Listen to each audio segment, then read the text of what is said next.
Hey everyone, Shrubby here. Welcome to part one of my Fundamentals of Piano video series.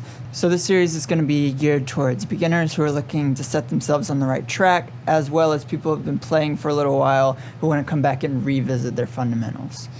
So before we even get into playing the piano, I want to start with some big picture concepts around learning music.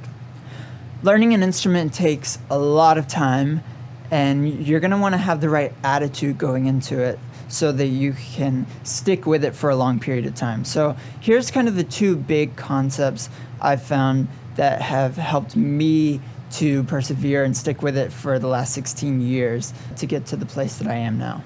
These concepts are largely inspired by my teachers that I've had over the years, my personal experience playing the piano, and also by Kenny Werner and his book Effortless Mastery, which I highly recommend you check out if these ideas resonate with you. So the first thing you're going to need to start learning how to play is simply love and passion for music. This is the fuel that's going to keep you going as you're learning how to play the instrument. Kenny Werner draws this distinction between fear-based and love-based learning. So if you've seen the movie Whiplash, you've seen an example of fear-based learning, right? You have to get good at your instrument so that your teacher doesn't throw a drumstick at you, right?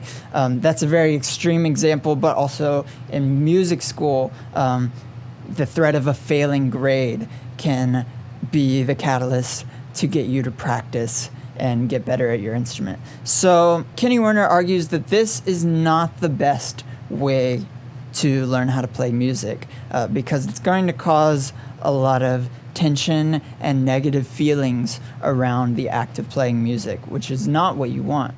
What you really want is the alternative, the love-based approach, where you're playing out of love for music and because you want to create something beautiful and inspiring. Cultivating your love of music is going to be one of the most important things as you start out and continue to grow as a musician. So listen to music. I'll oftentimes start a practice session with just 10 minutes of active listening. I'll just go on YouTube and find live performances from my favorite musicians, and this just creates so much excitement in me that I feel so ready to practice and improve on my instrument. The other aspect of the love-based approach is learning to love what you play. So if you've been playing for a while, I want you to think back to the first song you ever learned on the piano. This might have been Jingle Bells or Twinkle Twinkle Little Star, but I want you to remember that feeling when you first got through that song. You probably weren't thinking, oh, my rhythm was bad, or my touch on the piano could have been better. No, you were probably amazed that you had just been able to play this song that you know and can hear in your head. You just were able to play it using your fingers. That feeling should always be carried on no matter where you are in your musical journey. When you are able to play something that you couldn't play yesterday, you couldn't play a week ago, you couldn't play a month ago, I want you to recognize that. I think it's important to keep feeling amazement at what you're able to do on the instrument. What this is going to do for you is it's going to build your confidence. And when you play for other people, it's going to be much easier to communicate your ideas to them because you already believe in what you're playing. So it's much easier for them to believe in what you're playing. Essentially what you're doing is you're removing judgment from the act of playing piano. So every time you sit down and play, you're not worried about what you could be doing better. You're just enjoying it as a listener would. If you cultivate this attitude of judgment-free love towards your own playing, I promise you're going to go so far, and you're going to get much more enjoyment out of the act of playing music. Okay, so the second main takeaway I got from Kenny Werner's book is this concept of effortlessness. Basically, the goal of practicing is to make playing easy. So anything that you practice, you want to get used to the feeling of not having to put so much effort into it.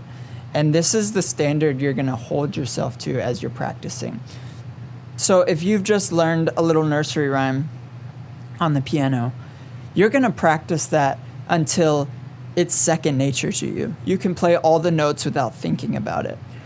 This is really going to come into play when we start talking about technique, because if you're causing strain in your wrists or your arms or your fingers when you're playing, this could lead to injury.